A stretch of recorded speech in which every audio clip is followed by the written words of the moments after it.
Assalamualaikum warahmatullahi wabarakatuh. Perkenalkan, saya Finitriana Rizky Poto dengan NIM R1C123030.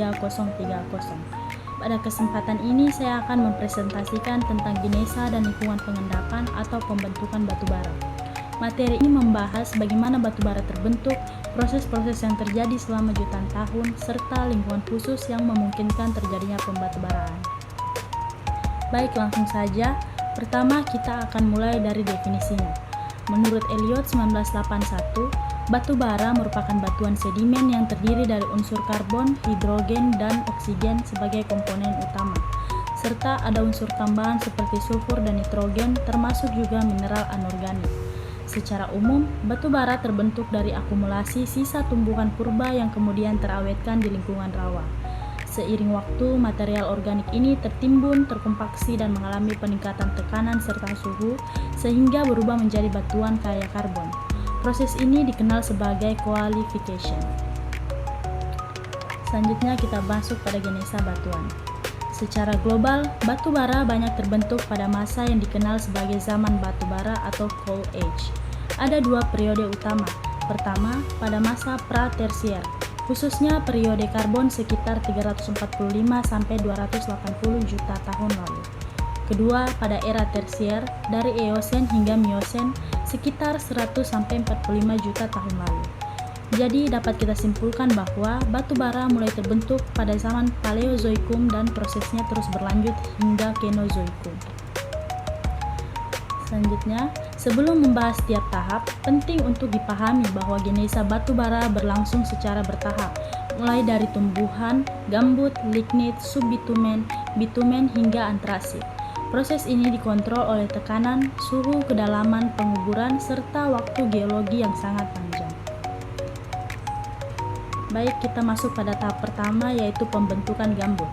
Tahap pertama adalah pembentukan gambut. Gambut terbentuk dari akumulasi vegetasi di lingkungan rawa yang tergenang air dan minim oksigen, sehingga proses pembusukan terhambat. Material organik ini kemudian menumpuk tebal dan menjadi bahan awal pembentukan batu bara.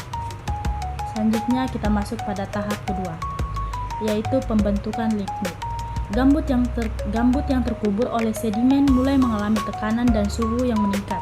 Dalam kondisi asam dan anaerob, aktivitas bakteri mengurangi kandungan oksigen dan memperkaya karbon. Pada tahap ini terbentuklah lignit, yaitu batu bara peringkat rendah dengan kandungan karbon yang belum terlalu tinggi. Selanjutnya kita masuk pada tahap ketiga, yaitu pembentukan subbitumen. Ketika lignit terkubur lebih dalam, tekanan dan suhu meningkat lebih tinggi. Oksigen semakin berkurang dan komponen volatil seperti CO2 dan H2O dilepaskan. Kadang terbentuk gas metana sebagai produk samping. Hasilnya adalah subbitumen batu bara peringkat menengah rendah. Selanjutnya kita masuk pada tahap keempat, yaitu pembentukan bitumen. Tahap berikutnya adalah bitumen atau bituminous coal. Subbitumen terkubur semakin dalam sehingga reaksi kimia makin dominan.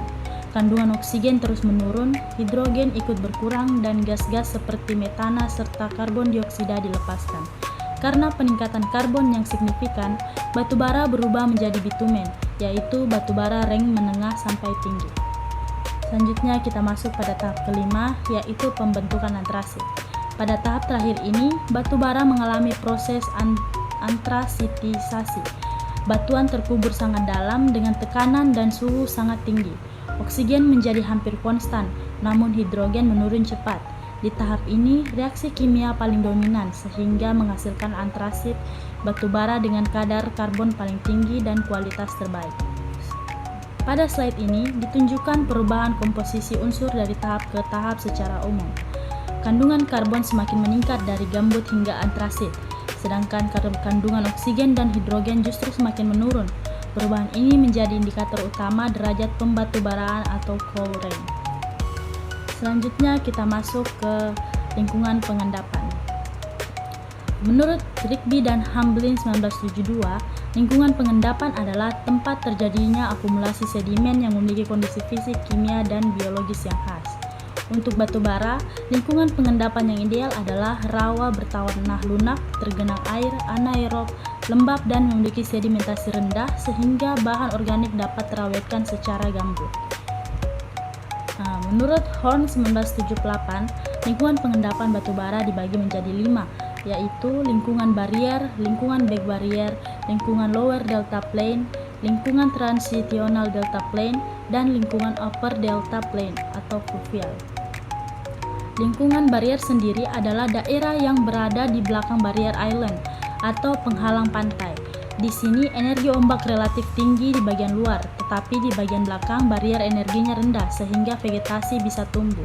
Lingkungan ini cocok untuk akumulasi material organik karena terlindung dari arus besar laut, sehingga rawa bisa berkembang dan membentuk gambut. Selanjutnya, lingkungan back barrier. Lingkungan back barrier berada lebih ke daratan dari barrier, biasanya berupa laguna atau rawa terlindungi. Energinya sangat rendah sehingga sedimen halus dan tumbuhan rawa dapat terawetkan dengan baik. Lingkungan ini merupakan salah satu tempat terbaik untuk pembentukan gambut tebal karena minim gangguan gelombang dan proses sedimentasi berlangsung pelan. Selanjutnya, lingkungan lower delta plain. Lower delta plain adalah bagian delta yang berada dekat laut, tetapi tidak terkena pasang surut secara langsung.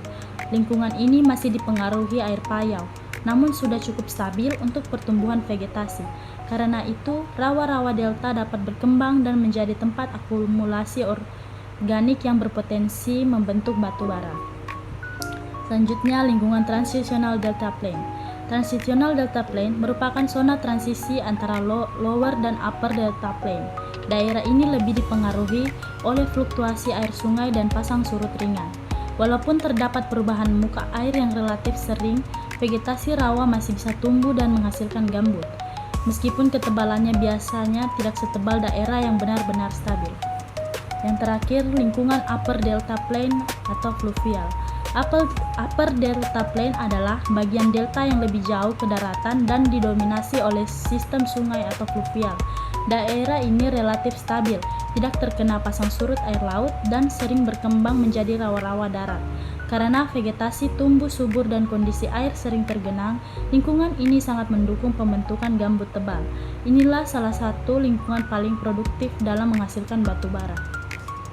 Setiap lingkungan ini memiliki kondisi geomorfologi dan hidrodinamika yang berbeda, namun semuanya memungkinkan akumulasi vegetasi yang akhirnya membentuk gambut. Demikian pemaparan saya mengenai genesa dan lingkungan pengendapan batu bara. Semoga materi ini dapat memberikan gambaran menyeluruh mengenai bagaimana batu bara terbentuk, tahapan yang dilalui, serta lingkungan khusus yang mendukung proses tersebut. Terima kasih atas perhatiannya. Saya ucapkan wassalamualaikum warahmatullahi wabarakatuh.